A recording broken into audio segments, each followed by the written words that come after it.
Technical अस्त्र को subscribe करें और बेल आइकन दबाएं और हमारे वीडियोस की लेटेस्ट जानकारी पाएं।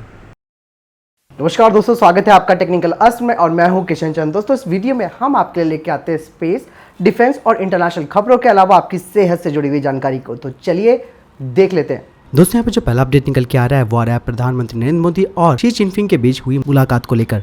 दोस्तों, आपको बता दें कि भारत और चीन के बीच लंबे समय से चला आ रहा सीमा विवाद को सुलझाने में भारत लगा हुआ है। इसके लिए वो हर कूटनीतिक और राजनीतिक दांव को भी आजमा रहा है। जहां शनिवार को एक और पीएम मोदी शंघाई सहयोग संगठन यानी कि एससीओ के समिट में हिस्सा ले रहे थे, तो वहीं दूसरी ओर सेना अध्यक्ष जनरल विपिन सिंह रावत चीन बॉर्डर से सटे अरुणाचल के ताकसिंग इलाके का दौरा करने के लिए निकल पड़े।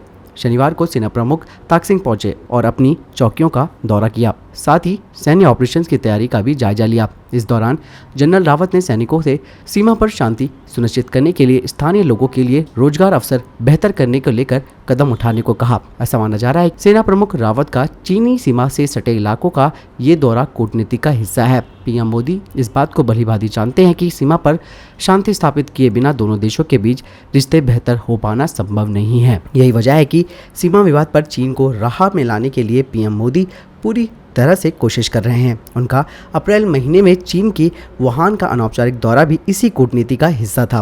पीएम मोदी ने वुहान में चीनी राष्ट्रपति शी जिनपिंग से अनौपचारिक वार्ता की थी और यह पहली बार था कि जब किसी भारतीय प्रधानमंत्री ने चीन का अनौपचारिक दौरा किया था। दोस्तों, ऐसा माना जा रहा है कि अब चीन के राष्ट्रपति भी भारत का अनौपचारिक दौरा कर सकते हैं।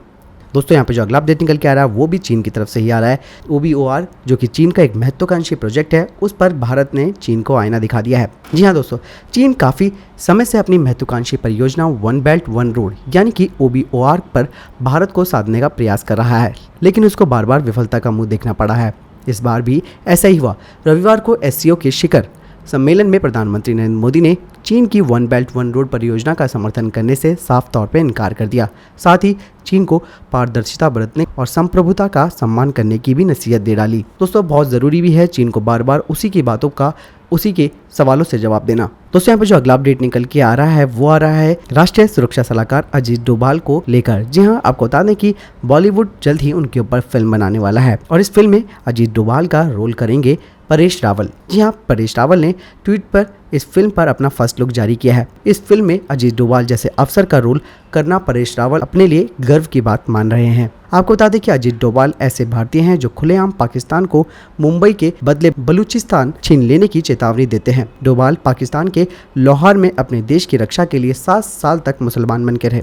उन्हें भारत के सैन्य सम्मान कीर्ति चक्र से भी सम्मानित किया गया है। यह सम्मान पाने वाले वे पहले अफसर हैं। अजीत डोभाल IPS और भारत के वर्तमान राष्ट्रीय सुरक्षा सलाहकार हैं। इनके पिता इंडियन आर्मी में थे। 1968 केरल बैच के IPS अफसर अजीत डोभाल अपनी नियुक्ति के 4 साल बाद 1972 में इंटेलिजेंस ब्यूरो से जुड़ गए थे। अजीत डोभाल ने करियर में सबसे ज़्यादा समय खुफिया विभाग में काम किया। सन 1979 में अजीत डोभाल ने अमृतसर के स्वर्ण मंदिर के चरमपंथियों को निकालने के लिए ऑपरेशन ब्लैक थंडर का भी नेतृत्व किया था।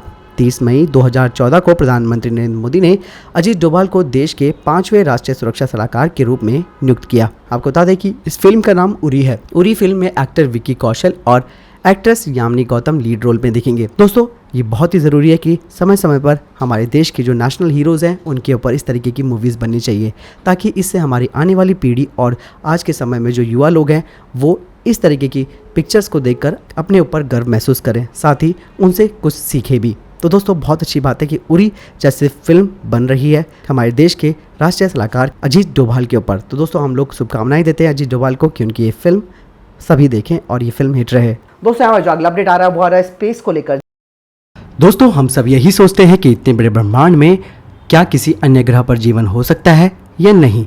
ये विचार आज तक हमारे मन में हमेशा ही बना हुआ है और दोस्तों, अगर वैज्ञानिकों से भी पूछे तो वे भी इस बात का सटीक जवाब नहीं दे पाते हैं।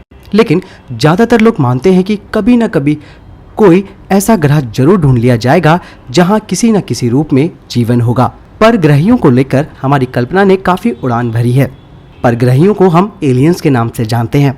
अब वैज्ञानिकों को एक ऐसे ग्रह के बारे में पता चला है जहां पर पानी मौजूद होने के प्रमाण मिले हैं और इस बात को इस चीज़ से भी जोड़कर देखा जा रहा है कि यहाँ पर एलियंस हो सकते हैं।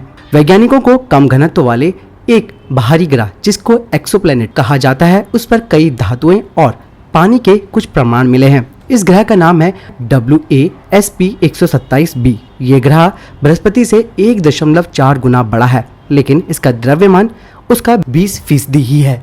इतने कम घनत्व वाला ग्रह अब तक के खोजे गए हजारों बाहरी ग्रहों में अकेला है। ब्रिटेन की यूनिवर्सिटी ऑफ कैम्ब्रिज और स्पेन के इंस्टीट्यूट ने ग्रैंड टेलीस्कोप कैनिरियास का इस्तेमाल कर ग्रह की जानकारी जुटाई थी। एक्सोप्लैनेट के वातावरण में क्षारीय धातु के साथ सोडियम, पोटेशियम और लिथियम भी पाया गया है।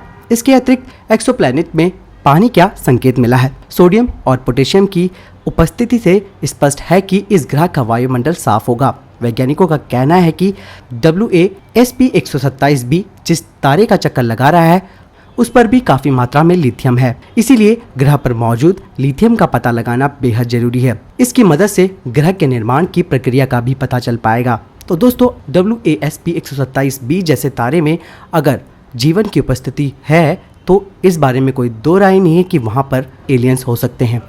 वैज्ञानिक अब इसका और ज़्यादा डिटेल से अध्ययन कर रहे हैं और इस बारे में जो भी अपडेट आएगा हम आपको अगले वीडियो में ज़रूर बता देंगे। दोस्तों, यहाँ पे जो अगला अपडेट निकल के आ रहा है वो आ रहा है आपके स्वास्थ्य से जुड़ा हुआ। हम सभी को पता है कि पौष्टिक खाना हमारी सेहत के लिए ठीक रहता है और जब हम अच्छी डाइट लेते हैं तो हमारे शरीर में ऊर्जा का संचार होता है, साथ ही साथ शरीर की रोग प्रतिरोधक क्षमता भी बढ़ जाती है। ऐसे में हम आपको यहाँ पर ये बताने जा रहे हैं कि केवल ठीक डाइट लेना ही हमारी सेहत के लिए अच्छा नहीं है। उसके साथ यदि हम गलत आदतों का उपयोग करते हैं तो चाहे कितना भी अच्छा खा पी लो वो आपके शरीर पर असर ही नहीं करेगा। यही नहीं, इस तरह की गलत आदतों से हमें कई गंभीर बीमारियां लग सकती है। हम आपको बताने जा रहे हैं कि खाना खाने के बाद कौन से काम नहीं करने चाहिए ताकि आप ऊर्जावान और सेहतमंद रहें। चाय के सेवन से बचें। अब आपको ये जानना जरूरी है कि खाना खाने के बाद चाय क्यों नहीं पीनी चाहिए। अक्सर ये एक गलत लत है जो हम में से कई लोगों को होगी। दोस्तों, चाय का सेवन जब आप खाना खाने के बाद करते हो तो इससे जो चाय में मौजूद उच्च एसिड है वे हमारे पेट में जाता है, जिसकी वजह से पाचन तंत्र सीधे प्रभावित होता है। अगर आपको चाय पीनी ही है तो ग्रीन टी का सेवन कर सकते हैं, लेकिन पत्ती वाली चाय का सेवन आधे घंटे बाद ही करें। नहीं सोना चाहिए एकदम। बहुत से लोगों की एक गलत आदत है कि वे खाना खाते ही अपना बिस्तर पकड़ लेते हैं। ऐसा करना बहुत ही गलत है। इससे पेट में कब्ज व आंतों में संक्रमण के अलावा पेट की कई गंभीर बीमारियां होने का खतरा बढ़ जाता है। इसीलिए ऐसा ना करें। कहीं टहलने ना जाएं। अभी तक तो आपको ये बात पता होगी कि खाना खाने के बाद टहलने से हमें बहुत फ़ायदा होता है, लेकिन ऐसा तभी होता है जब आप खाना खाने के 15 से 20 मिनट बाद टहलें।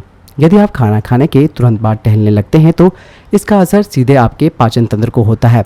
फिर आप कई बीमारियों से ग्रसित हो सकते हो। ना पिए सिगरेट। आप ही नहीं, सभी को मालूम है कि धूम्रपान कितना खतरनाक होता है, लेकिन फिर भी बहुत से लोगों को देखा गया है कि वे खाना खाने के बाद सिगरेट जरूर पीते हैं।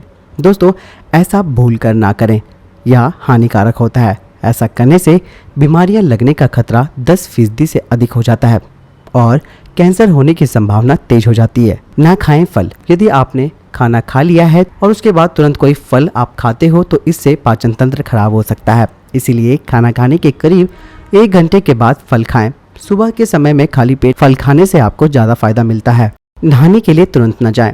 रात को खाना खाने के बाद नहाने के लिए न जाएं। इससे आपको काफ़ी नुकसान हो सकता है। खाना खाने के बाद नहाने से पेट के आसपास खून का प्रभाव अधिक हो जाता है, जो हमारे पेट और पेट से संबंधित सभी चीज़ों को सीधे नुकसान पहुंचा सकता है। इसीलिए भूल कर भी तुरंत ऐसा ना करें। तो दोस्तों, ये जानकारी आपको बड़ी बड़ी बीमारियों से बचा सकती है। दोस्तों, यदि आपका वीडियो संबंधित कोई भी प्रश्न, आपका सवाल या आपका कोई जवाब है, हमें कमेंट बॉक्स में जरूर लिख के बताएं। साथ ही दोस्तों, वीडियो को लाइक और डिसलाइक करना ना भूलें और इस चैनल को सब्सक्राइब करना भी ना भूलें। धन्यवाद दोस्तों, अपना कीमती वक्त हमें देने के लिए।